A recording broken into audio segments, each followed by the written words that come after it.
Welcome and thank you for being here. Joining me today, I'm John Donnelly, Chief of the District of Columbia Fire and EMS Department, and I'm representing the Unified Command Team that is operating today. I'm joined today by Deputy Mayor Lindsay Appiah, Metropolitan Police Department Executive Chief, Assistant Chief Jeff Carroll, Clint Osborne, the Homeland Security and Emergency Management Agency Director for the District of Columbia, the Military District Washington, the Metropolitan Washington Airports Authority, both the fire and police chiefs, the United States Coast Guard, the Maryland State Police, the Virginia Department of Emergency Management, and the Virginia State Police. And I'd like to thank all of them for being here as well. We are here at Reagan National Airport with our Unified Command Team, and we will provide an update on where recovery efforts stand.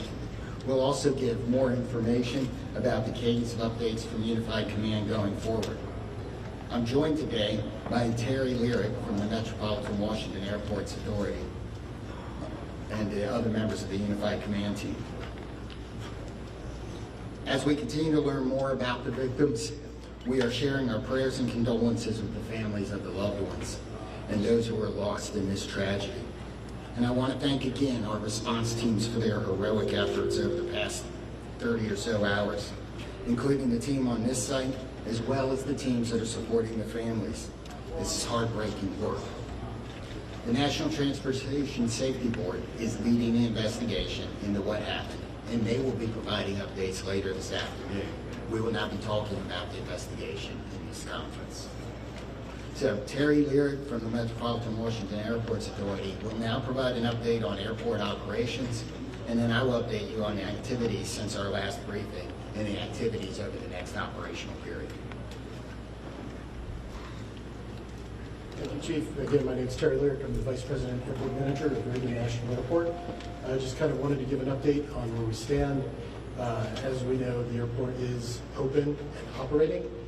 We are in a reduced capacity and reduced arrival rate due to the proximity of the recovery site. We do have 2 of our 3 runways that are closed.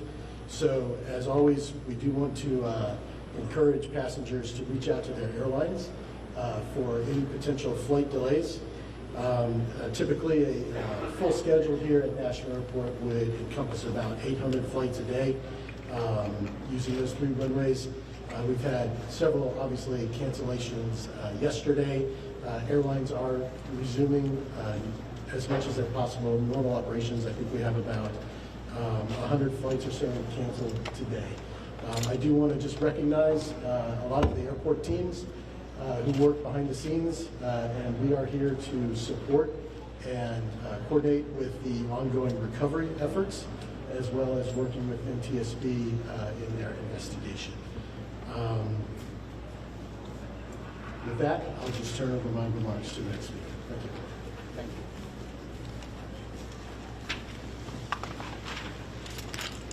So, overnight, our teams continued search operations and surface work, including side sonar scanning, shoreline searches, and aerial searches.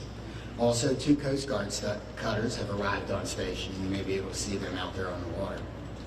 Other efforts off-site included the NTSB, American Airlines, and district officials meeting with families at the Family Assistance Center and providing the support that they need to get through this horrible event. We've identified we have recovered 41 sets of remains, and 28 of those victims have been positively identified. And as of 6 a.m. this morning, next of kin notifications have been made to 18 families. Going forward with our recovery operations, search teams will continue to work the site. We'll do side sonar scanning, searching the shoreline, and aerial operations. Our dive teams are working in targeted areas, and additional Coast Guard assets will arrive this afternoon. The salvage crews have begun to arrive on the scene, and they're assessing the work that's going to be needed to recover the aircraft from the water. We expect those operations to begin no later than tomorrow afternoon. The teams are also working the shoreline down the river, as we do expect some debris to be dragged by the current. And if members of the public believe they have information or have discovered potential wreckage, we're asking you not to touch it and to call 911, and we will send somebody out to get it. Supporting the response team. This has been a tough response for a lot of our people. We've had over 300 responders operating at one time, and I think we've got about 500 people that have worked through the site. So the Unified Command has activated peer support for its first responders to make sure that everybody has somebody that can help us get through this. And the outpouring of support, people like the World Central Kitchens Relief Team and many of the local restaurants here at the airport have supported the people working, making sure they have food so they don't have to stop. And I want to thank the rest of the community for their outpouring of support and the messages that they have given to the firefighters, police officers, military officials, and everybody else that's working. If you want to help, the Greater Washington Community Foundation has a relief fund. You can donate at the link above. We also, be careful, avoid your fundraising scams, only trust verified sources, and ways you can help is to amplify that message using trusted sources on social media. Exercise patience through the transition as this impacts the region. Things like the delays at the airport, people are going to need your grace. I know we've got a lot of vehicles around. We've got some areas closed that are normally open to the public around the river, and we need your patience in that. Check in on your friends and neighbors, and if you're feeling anything about this event, please call the crisis hotline, talk to a medical professional, and you can use 988 on your phone. Here's that last one.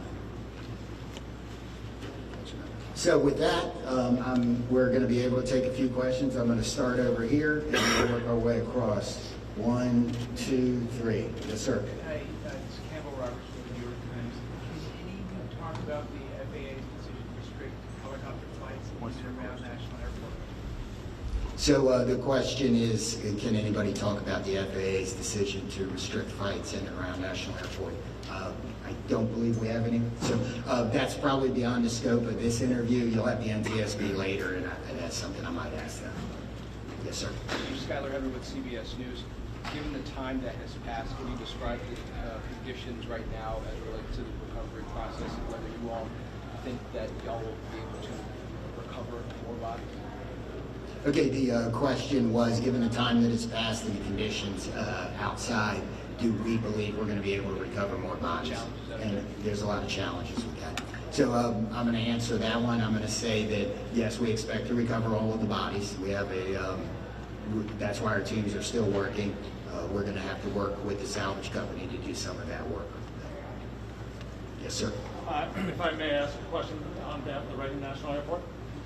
This is Alex Gabriello with News Nation. A lot of questions now circulating about the crowded airspace surrounding this airport. Also reports about other close calls, including 24 hours before the fatal accident. We've seen the FAA take the position of restricting the airspace, specifically Route 1 and 4 for choppers in this area. What is the airport's position about potentially toning down some of the air traffic around this airport, and should this have been done sooner, specifically the restrictions on the airspace for choppers on Route 1 and 4? Yeah, sure. The question was regarding air traffic, helicopter routes up and down the Potomac, right? That is an FAA responsibility. The airspace is controlled by the FAA.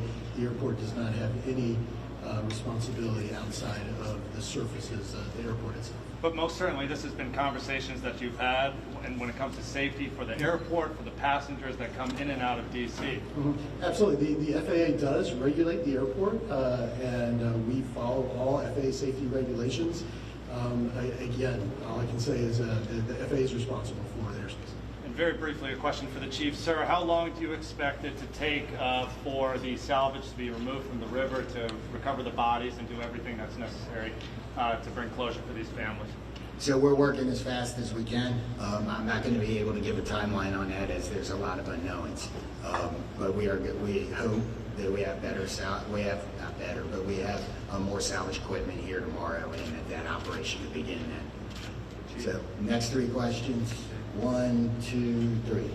Yeah, Chief Perry Russin, ABC News. How is weather affecting recovery efforts? Rain today, rain forecast later. What are the elements inside the river? How has all of this affected recovery? So the question is, how does the weather affect the recovery operation? In my view, it may slow it down slightly, but all the units out here, all of the people work year-round in all conditions. We're going to be careful. We're going to make sure we don't hurt anybody else, but the weather we've seen so far is weather we can work in. If that were to change, that would affect it, but we haven't seen that. I mean, one question at a time. Chief, you talked earlier about access to the site and to gain access to that area. We don't think that ice was a real problem that day, but the John Glenn has been out of service for some time. Do you have an update on when that vessel can be put back in service? The question is access to the site and the John Glenn is the fireboat for the District of Columbia. So what I referred to on access to the site is things like Gravelly Point being closed and that being lost as a local recreation area while we're working. There was some ice on the river. We made good access to the site with everybody else. The John Glenn, as has been reported, is one of the district's fireboats. It is not the primary asset for this type of operation, and while it's in the shop, it didn't affect anything, and we hope to have it back by this summer. Yes, Mr. Lyric, I have a follow-up question about the runway closures. Grady Trimble with Fox. So you said 2 of 3 are closed because of their proximity to the crash site. Can you explain why they remain closed? Sure, absolutely. So the question is, why are 2 of the 3 runways here at National Airport closed? So if you're familiar with the runway configurations here, we have a main north-south runway, and we have 2 what we call crosswind runways. The 2 crosswind runways, if aircraft were to take off or land over the aircraft recovery sites that is out there right now, those would be impactful to the operation. So we've elected to keep those runways closed. And to follow up, how long do you expect that to remain the case? And are you saying that if there are still recovery teams in the Potomac, then there's no chance that these 2 runways are going to open? And how does that impact operations? Sure. So the question is asking how long we anticipate those runways to be closed. That's a dynamic situation. We work with the FAA. I think what we've communicated is we anticipate, our expectation is a week. However, we'll reassess on Monday, and as the recovery efforts go, it's a fluid situation, obviously. Yep. Okay, Paul, here, and there. Chief, by talking salvage, can you confirm that you're not going to be able to recover the remaining bodies until you're able to get the fuselage off the floor of the river and onto a barge? And then my follow-up to that is, are you making an effort today to get into the helicopter and recover those 2 bodies? So the question is, do we believe we have to lift the aircraft out of the water in order to finish and find the rest of the remains? And the second part of the question was, are we focused on the helicopter today? And the answer to the first question is yes. I believe for us to recover the rest of the remains, that we are going to need to get the fuselage out of the water. The second part of the question is yes, a lot of our operations, not all of them, but a lot of our operations today are focused on the helicopter. Yes, ma'am? Yeah, this question's from Stiller. I'm about Fox 5 BC. Can you confirm sufficient staffing moving forward in the tower? I don't know if that's in your scope or if that's... It's not. So the question was regarding staffing in the air traffic control tower. That's outside my scope of responsibility. Chief Donnelly, can you talk a little bit about the toll this has taken on your teams, specifically how many people still remain? I know on day 1 there were upwards of 300 mutual aid. They're still out there?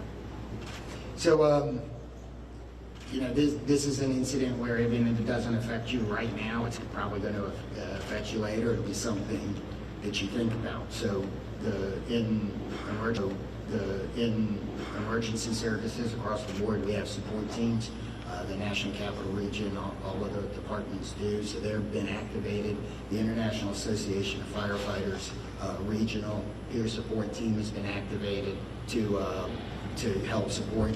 And the incident management team, as they rotate responders through the scene, are making sure that there are opportunities for them to get the assistance they need. I'm going to ask the Virginia State Police to talk about the peer support he's doing a little bit. I'm First Sergeant Blank with the State Police in Virginia. We are working with our partners. MWA is leading the support for the effort for peer support, but I'm here in support of that effort. And we have several regional partners that are contributing to that, including mental health professionals who are on site from ANOVA and from a nonprofit in the area that are providing support. The Virginia Law Enforcement Assistance Program is also planning to send support, and all of most of the public safety agencies in the region are providing personnel to assist with that effort. Yes, ma'am. Muriel Bowser with DCA now. I know that this is an unpleasant question for you, Chief, but we've been hearing reports of people that live along the river and potentially seeing partial coming up on shore that are seeing these. Is that anything you're hearing, or is that way you're keeping people away from some of these shore? So we're not keeping anybody away from the shoreline for any of those reasons. If we've closed off an area like Gravelly Point here, it's because we have emergency access vehicles coming in and out, and we need the access to the river. We have received some 911 calls about either debris or remains. I don't know that we've actually found any remains. We've certainly picked up debris from those 911 calls. So we're going to do 3 more and go 1, 2, and 3 on the back. Yes, sir. Thanks, Chief. Jonathan Kersley from Channel 9 Australia. This is a question for Terry. Terry is Vice President and Manager of this airport. What concerns have you had specifically about the congested airspace, and have you ever raised those directly with the FAA? So again, the United States airspace is the safest in the world.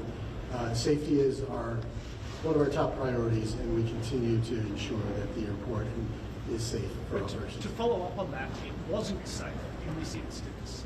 There have been near misses here before. You would have been made aware of those as manager of this airport. Have you raised concerns with the FAA about the congested airspace around Washington's airport? Yeah, I can say again, we work with the FAA, we're regulated by the FAA, we comply with all FAA safety regulations. But that doesn't answer the question. Yes, sir. Chief Dave Shepardson from Reuters. Can you talk about how much debris has been removed to Hangar 7? And at some point, will that operation be transitioned to a private company, the NTSB will hire, or will you guys actually put all the debris in the room? So that's an investigation question appropriate for NTSB this afternoon. We'll take 2 more. Yes, sir. Tom Rasmussen, Channel 7. I had a question for Terry as well. As far as the airport took a position against adding extra long-distance flights out of here, and one of the concerns was there's just too much already going on. Do you maintain those concerns because they're supposed to start in the next few months? Are you concerned about safety as those extra flights start? Yeah, thanks, Tom. So the question was regarding the additional slots to DCA. As you know, the slots are federally controlled, federally mandated, and we have to follow federal regulations. Are you still concerned about them? I mean, the Airports Authority was concerned at the time. Yes. Again, we have to follow the federal regulations on the slot. Hi, Jim Spellman, CGTN. Here, one more question for you. You're talking about the FAA, Congress, federally mandated, et cetera. Where does the buck stop with this accident and ensuring that the next flight to take off from this runway is safe? So again, the question is really directed to the FAA and Congress, I believe. Yeah. One last question's right here. You have 41 victims recovered. Are you confident in the location of the others? Where are they? Are you confident that you know where they are? So I think we know where they are. We won't know until we're done. And we're going to continue the search operation. But we've searched a large portion of this river, and we are right there. So, I didn't read. So the question, let me answer the question again. Or let me restate the question, sorry. The question was, are we confident we know where the other remains are? And that it couples with the question about removing the aircraft. I believe that when we remove the aircraft, that will help us resolve this number. If it doesn't, we will continue to search. Okay. Clear the fuselage out, you're going to put it on a, just reiterate that process, what that looks like, removing it, putting it on a bar, is that right? So some of that isn't decided yet. We'll have to see what the salvage team is doing once they get all of their equipment here. So we may have more on that tomorrow, but so I don't know the exact process today. So thank you all for coming today. We hopefully we answered your questions. We are going to do this again tomorrow. I don't have the time yet, but we will push that out so we can provide some type of update. Thank you. Thanks, Chief.